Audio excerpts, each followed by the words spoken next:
Good morning friends welcome in my YouTube channel Gupta ji की पाठशाला। Friends आज है 3 मई 2025 और आज के बनने वाले करंट अफेयर्स की यहाँ चर्चा करेंगे फ्रेंड्स। लेकिन उससे पहले 2 मई 2025 के करंट अफेयर्स का क्विक रिवीजन करते हैं। पहला क्वेश्चन है, शिलोंग सिलचर ग्रीनफील्ड कॉरिडोर परियोजना किन दो राज्यों के बीच कनेक्टिविटी को बढ़ाने के लिए बनाई जा रही है? इसका आंसर हो जाएगा मेघालय और असम। अगला क्वेश्चन है friends, air martial Narmadeshwar Tiwari को किस पद पर नियुक्त किया गया है? इसका आंसर हो जाएगा vice chief of the air staff. अगला क्वेश्चन है फ्रेंड्स, लेफ्टिनेंट जनरल प्रतीक शर्मा को हाल ही में किस पद का प्रभार सौंपा गया है? इसका आंसर हो जाएगा लेफ्टिनेंट जनरल प्रतीक शर्मा ने उत्तरी कमान के general officer commanding in chief का कार्यभार संभाला है। अगला क्वेश्चन है friends, air marshal Ashutosh Dikshit ने 1 मई 2025 को किस पद का कार्यभार संभाला है?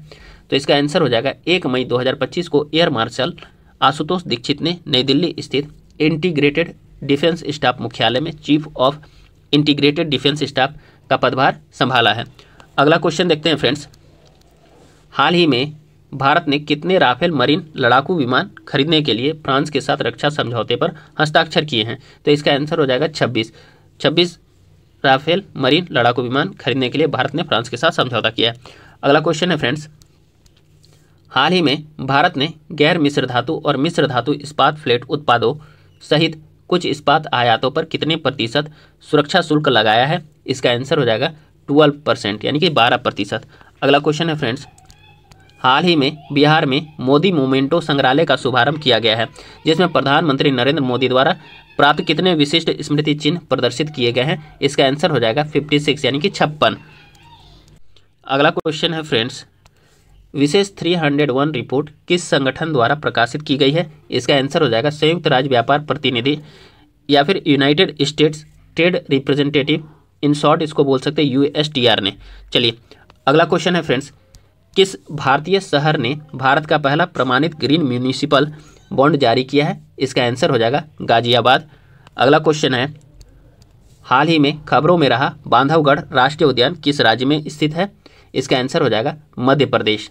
अगला क्वेश्चन है फ्रेंड्स, प्रतिवर्ष आयुष्मान भारत दिवस किस दिन मनाया जाता है? इसका आंसर हो जाएगा 30 अप्रैल। अगला क्वेश्चन है फ्रेंड्स, 1 मई 2025 को दुनिया भर में अंतर्राष्ट्रीय मजदूर दिवस मनाया गया। इस साल का थीम या विषय क्या है? तो इसका आंसर हो जाएगा श्रमिकों की सुरक्षा एवं स्वास्थ्य, इंग्लिश में होगा safety and health of workers. अगला क्वेश्चन देखते हैं फ्रेंड्स, संयुक्त राज्य अमेरिका और ब्रिटेन की सेनाओं ने कहाँ संयुक्त एयर स्ट्राइक की है? इसका आंसर हो जाएगा सना जो है यमन की राजधानी है और हूती विद्रोहियों के अगेंस्ट जो है ये एयर स्ट्राइक किया गया है अमेरिका और ब्रिटेन के द्वारा। चलिए अगला क्वेश्चन है फ्रेंड्स, कि ईरान और अमेरिका के बीच परमाणु वार्ता का चौथा दौर को स्थगित कर दिया गया है, यह कहाँ होने वाला था? तो इसका आंसर हो जाएगा रोम। आज के करंट अफेयर्स की चर्चा करते हैं। तो आज के करंट अफेयर्स का पहला क्वेश्चन है फ्रेंड्स, हाल ही में चर्चा में रहा इंडो पैसिफिक क्षेत्र के लिए भारत ने US के साथ कितने मिलियन डॉलर की डील की है? तो इसका आंसर हो जाएगा फ्रेंड्स सी इसका आंसर हो जाएगा 131 मिलियन डॉलर। चलिए डिटेल्स देख लेते हैं। देखिए, संयुक्त राज्य अमेरिका ने भारत को 131 मिलियन डॉलर मूल्य की एक संभावित विदेशी सैन्य बिक्री को मंजूरी दी है, जिसका उद्देश्य इंडो पैसिफिक क्षेत्र में समुद्री सुरक्षा को मजबूत करना है। इस समझौते के अंतर्गत भारत को उन्नत सी विजन सॉफ्टवेयर, प्रशिक्षण और अन्य समर्थन सेवाएं मिलेंगी। यह सॉफ्टवेयर भारत की मैरीटाइम डोमेन अवेयरनेस क्षमताओं को बढ़ाएगा। अब अगला क्वेश्चन देखते हैं फ्रेंड्स, काफ़ी इंपॉर्टेंट है। किस बोडो नेता की 9 फुट ऊंची प्रतिमा का अनावरण 1 मई 2025 को नई दिल्ली में किया गया है? तो इसका आंसर हो जाएगा फ्रेंड्स सी इसका आंसर हो जाएगा बोडोफा उपेंद्रनाथ ब्रह्मा। ठीक है, चलिए डिटेल्स देख लेते हैं। देखिए, हाल ही में केंद्रीय गृह मंत्री अमित शाह जी ने प्रसिद्ध बोडो नेता और सामाजिक कार्यकर्ता बोडोफा उपेंद्रनाथ ब्रह्मा की 35वीं पुण्यतिथि के अवसर पर नई दिल्ली में उनकी 9 फुट ऊंची प्रतिमा का अनावरण किया है। ठीक है, इस अवसर पर उन्होंने दिल्ली के कैलाश कॉलोनी की एक सड़क का नाम बदलकर बोडोफा उपेंद्रनाथ ब्रह्मा मार्ग रखा है। कार्यक्रम में असम के मुख्यमंत्री डॉक्टर हेमंत बिस्वा शर्मा और दिल्ली के मुख्यमंत्री रेखा गुप्ता भी उपस्थित रहीं। चलिए अगला क्वेश्चन देखते हैं फ्रेंड्स, भारत का वह पहला राज्य कौन सा है जिसने AI आधारित real time forest alert system शुरू किया है? तो इसका आंसर हो जाएगा फ्रेंड्स बी मध्य प्रदेश। तो मध्य प्रदेश ऐसा पहला राज्य है जो एआई आधारित real time forest alert system शुरू किया है। चलिए डिटेल्स देख लेते हैं फ्रेंड्स। देखिए, मध्य प्रदेश ने भारत का पहला एआई यानी कि आर्टिफिशियल इंटेलिजेंस संचालित real time forest alert system शुरू करके वन संरक्षण के क्षेत्र में ऐतिहासिक पहल की है।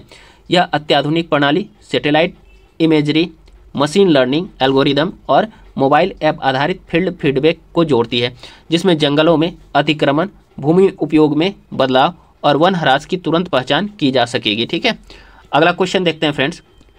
भारत का पहला समर्पित deep water container transshipment hub कौन सा बंदरगाह है या कौन सा पोर्ट बना है? ठीक है, तो इसका आंसर हो जाएगा फ्रेंड्स डी इसका आंसर हो जाएगा विजिंगम अंतर्राष्ट्रीय बंदरगाह या पोर्ट। ठीक है, तो विजिंगम अंतर्राष्ट्रीय बंदरगाह जो है वो पहला समर्पित deep water container transshipment hub बना है। ठीक है, चलिए डिटेल्स देख लेते हैं। देखिए, विजिंगम जो अंतर्राष्ट्रीय बंदरगाह है जो 2 मई 2025 को प्रधानमंत्री नरेंद्र मोदी जी के द्वारा तिरुवनंतपुरम केरल में उद्घाटित किया गया भारत का पहला समर्पित deep water container transshipment hub है।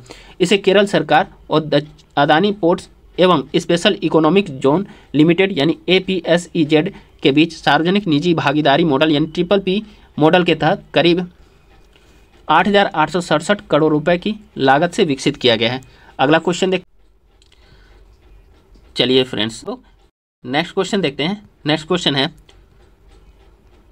हाल ही में enhancing MSMEs competitiveness in India report किसने जारी की है?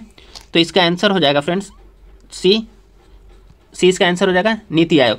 तो नीति आयोग ने ही जो है enhancing MSMEs competitiveness in India report जारी की है। ठीक है, इसका डिटेल्स देख लेते हैं। देखिए, हाल ही में enhancing MSMEs competitiveness in India report NITI Aayog और इंस्टीट्यूट फॉर कॉम्पिटिटिवनेस के संयुक्त प्रयास से तैयार की गई है। ठीक है, यह रिपोर्ट भारत में सूक्ष्म लघु और मध्यम उद्यमों यानी MSMEs के समग्र विकास और उनकी वैश्विक प्रतिस्पर्धा क्षमता को बढ़ाने के लिए एक ठोस रोडमैप प्रस्तुत करती है। इस रिपोर्ट में जो है वित्तीय सहायता, कौशल विकास, नवाचार को बढ़ावा देने और बाजार तक बेहतर पहुंच जैसे क्षेत्रों में व्यापक सुधारों की सिफारिश की गई है।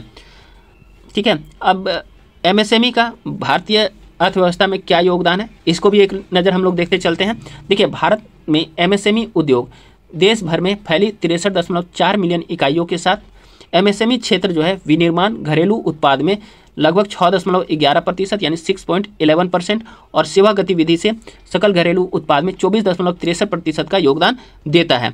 ठीक है, बात हो रही है यहाँ MSMEs की फ्रेंड्स। तो MSMEs की परिभाषा में अभी हाल फिलहाल में बदलाव किया गया है बजट 2025 में। ठीक है, तो क्या है, देखिए, अति लघु उद्योग संयंत्र और मशीनरी उपकरण में निवेश को 1 करोड़ रुपए से बढ़ा करके अब 2.5 करोड़ रुपए तक कर दिया गया है। यानी कि निवेश जो है अब 2.5 करोड़ रुपए से अधिक नहीं और वार्षिक कारोबार जो है 10 करोड़ रुपए से अधिक नहीं है। ठीक है, 10 करोड़ रुपए तक मतलब निवेश हो सकता है इसमें। अगला है कि निवेश 25 करोड़ रुपए से अधिक नहीं, किसमें, मशीनरी और संयंत्र में, तथा वार्षिक कारोबार जो है 100 करोड़ रुपए से अधिक नहीं यानी कि 100 करोड़ रुपए तक। ठीक है, मध्यम उद्यम हो गया आपका जाकर के निवेश 125 करोड़ रुपए से अधिक नहीं, मध्यम उद्यम में जो संयंत्र और मशीनरी में जो निवेश होगा वो 125 करोड़ रुपए तक होगा और वार्षिक कारोबार जो है 500 करोड़ रुपए से अधिक नहीं होना चाहिए, यानी कि 500 करोड़ रुपए तक ही इसमें वार्षिक टर्नओवर में उपयोग होगा। ठीक है, चलिए अगला क्वेश्चन है, हाल ही में भारत के सर्वोच्च न्यायालय ने संविधान के किस अनुच्छेद के तहत डिजिटल पहुंच को मौलिक अधिकार के रूप में मान्यता दी है? ठीक है, तो इसका आंसर हो जाएगा फ्रेंड्स सी इसका आंसर हो जाएगा अनुच्छेद 21। 2 क्वेश्चन ये थोड़ा लंबा है लेकिन करना भी जरूरी है। ठीक है, तो अनुच्छेद 21 के तहत जो है डिजिटल एक्सेस को मौलिक अधिकार के रूप में सुप्रीम कोर्ट ने मान्यता दी है। देखिए, मामला क्या था देखते हैं हम लोग। हाल ही में भारत के सर्वोच्च न्यायालय यानी कि सुप्रीम कोर्ट ने संविधान के अनुच्छेद 21 के तहत डिजिटल एक्सेस को मौलिक अधिकार के रूप में मान्यता दी है। इस ऐतिहासिक फैसले में कहा गया है कि राज्य को एक समावेशी डिजिटल पारिस्थितिकी तंत्र प्रदान करना चाहिए। ठीक है, अब मामला क्या था, देखिए, भारत के सर्वोच्च न्यायालय यानी सुप्रीम कोर्ट ने अमर जैन बनाम भारत संघ एवं अन्य 2025 के मामले में निर्णय दिया है कि ई गवर्नेंस और कल्याणकारी प्रणालियों तक समावेशी डिजिटल पहुंच जीवन एवं स्वतंत्रता के मूल अधिकार का एक अभिन्न अंग है। इसके साथ ही इसमें दिव्यांगजनों यानी PWDs के लिए अपने ग्राहकों को जानो यानी KYC प्रक्रिया को और अधिक सुलभ बनाने के निर्देश दिए गए हैं। देखिए, इसमें कहा गया है कि स्वास्थ्य सेवा, शिक्षा और शासन जैसी सेवाओं तक पहुंच तेजी से डिजिटल होती जा रही है। इसीलिए राज्य को यह सुनिश्चित करना चाहिए कि सभी नागरिक, चाहे उनकी योग्यता या पृष्ठभूमि कुछ भी हो, इन डिजिटल प्लेटफॉर्म में समान रूप से भाग ले सकें। इस फैसले ने संविधान के विभिन्न अनुच्छेदों के तहत राज्य के दायित्व को पुष्ट किया है।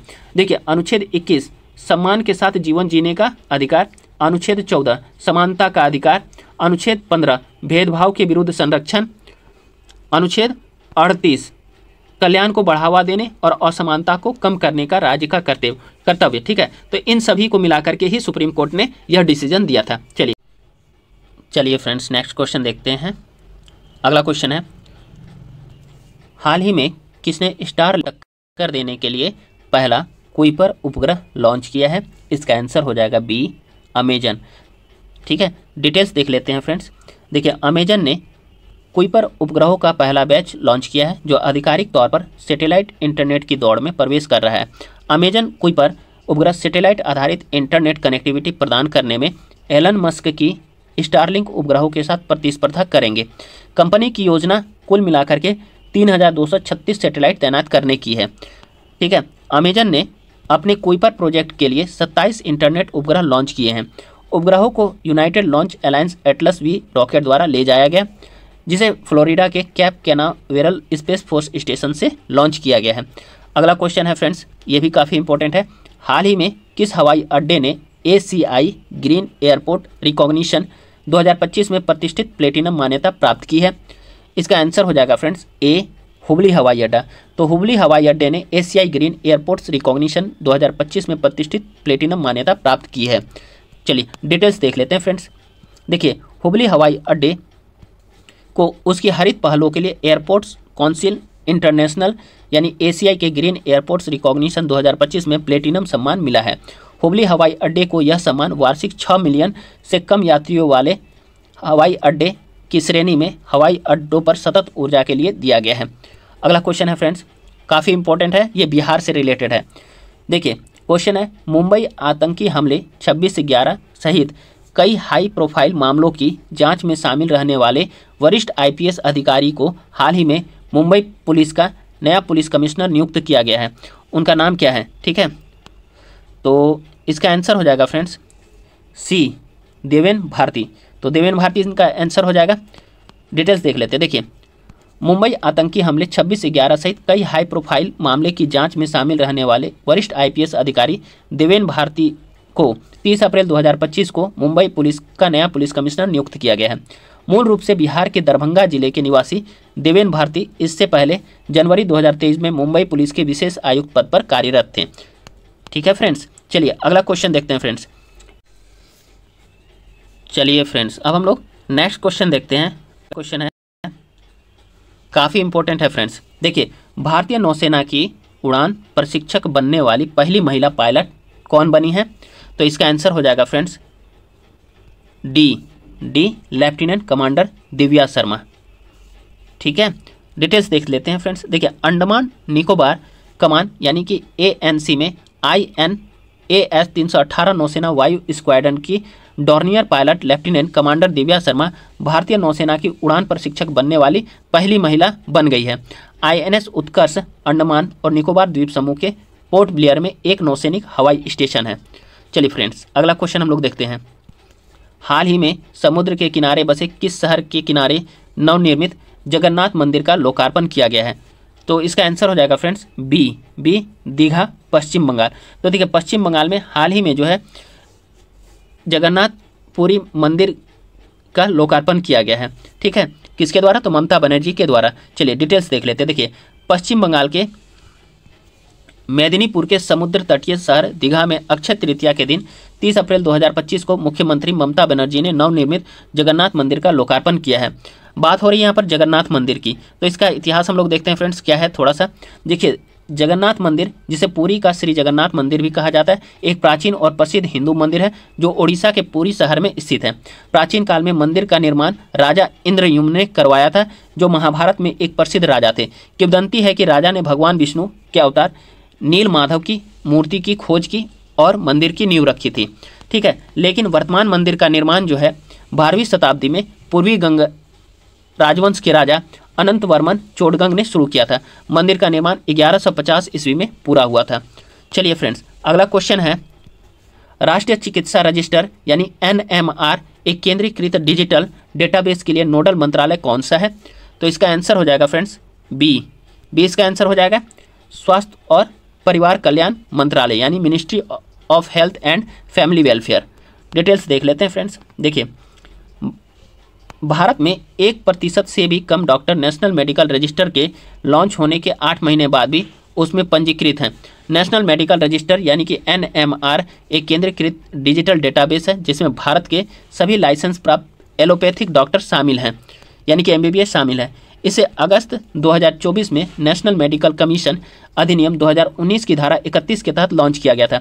भारत सरकार का स्वास्थ्य और परिवार कल्याण मंत्रालय NMR के लिए नोडल मंत्रालय है। NMR का उद्देश्य भारत के सभी एलोपैथिक डॉक्टरों की एक व्यापक रजिस्ट्री बनाना है जिससे चिकित्सा क्षेत्र में पारदर्शिता, जवाबदेही सुनिश्चित हो सके। यह जनता का विश्वास भी बढ़ाता है, क्रेडेंशियल सत्यापन में मदद करता है और स्वास्थ्य सेवाओं के लिए नीति नियोजन में भी NMR सहायता करता है फ्रेंड्स। चलिए, अगला क्वेश्चन है फ्रेंड्स, राष्ट्रीय सुरक्षा सलाहकार बोर्ड यानी NSAB का पुनर्गठन करते हुए इसका अध्यक्ष किसे नियुक्त किया गया है? तो राष्ट्रीय सुरक्षा सलाहकार बोर्ड का पुनर्गठन करते हुए इसका अध्यक्ष किसे नियुक्त किया गया है? तो इसका आंसर हो जाएगा फ्रेंड्स बी हो जाएगा इसका आंसर आलोक जोशी। तो डिटेल्स देख लेते हैं। देखिए, Alok Joshi research and analysis wing यानी रो के नेशनल टेक्निकल रिसर्च ऑर्गेनाइजेशन के पूर्व प्रमुख रह चुके हैं। NSAB 15 सदस्यीय परामर्श देने वाला एक निकाय है जो राष्ट्रीय सुरक्षा परिषद सचिवालय को रणनीतिक इनपुट उपलब्ध कराता है। ठीक है, इसके सदस्यों में वायुसेना की पश्चिमी कमान के पूर्व प्रमुख एयर मार्शल PM सिन्हा, थल सेना के दक्षिणी कमान के प्रमुख लेफ्टिनेंट जनरल AK सिंह और रियर एडमिरल मोंटी खन्ना को शामिल किया गया है। बोर्ड में 2 सेवानिवृत्त IPS अधिकारी राजीव रंजन वर्मा और मनमोहन सिंह के अलावा पूर्व राजनयिक व सेवानिवृत्त IFS अधिकारी B वेंकटेश वर्मा को भी शामिल किया गया है फ्रेंड्स। अगला क्वेश्चन,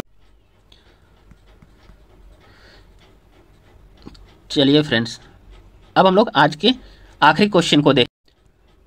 अगला क्वेश्चन है, सिक्योर परियोजना किस देश की पहल है? यानी कि प्रोजेक्ट सिक्योर किस देश की पहल है? ठीक है, तो इसका आंसर हो जाएगा फ्रेंड्स यूनाइटेड किंगडम। ठीक है, डिटेल्स देख लेते हैं फ्रेंड्स। देखिए, इंग्लैंड के दक्षिणी तट पर सिक्योर नामक एक परियोजना शुरू की गई है। ठीक है, जिसका उद्देश्य समुद्र से कार्बन डाइऑक्साइड को हटाना है। सिक्योर परियोजना यूनाइटेड किंगडम सरकार की एक पहल है। सिक्योर परियोजना यह परीक्षण कर रही है कि क्या समुद्री जल से सीधे कार्बन लेना हवा में कार्बन डाइऑक्साइड को कम करने का एक कम लागत वाला बड़े पैमाने का तरीका हो सकता है। ठीक है, यह विधि सामान्य कार्बन कैप्चर तकनीकों से अलग है जो उत्सर्जन को उनके स्रोत पर केंद्रित करती है या हवा से कार्बन डाइऑक्साइड को खींचती है। सिक्योर समुद्र को लक्षित करता है जहां कार्बन का स्तर वायुमंडल की तुलना में 150 गुना अधिक है। फ्रेंड्स, आज का सेशन यहीं समाप्त होता है फ्रेंड्स, आप लोग गुप्ता जी की पाठशाला यूट्यूब चैनल को सब्सक्राइब कीजिए, वीडियो को लाइक कीजिए, अधिक से अधिक शेयर कीजिए और इस पर कमेंट कीजिए फ्रेंड्स। बहुत बहुत धन्यवाद। आप लोगों का दिन शुभ हो। Have a great day.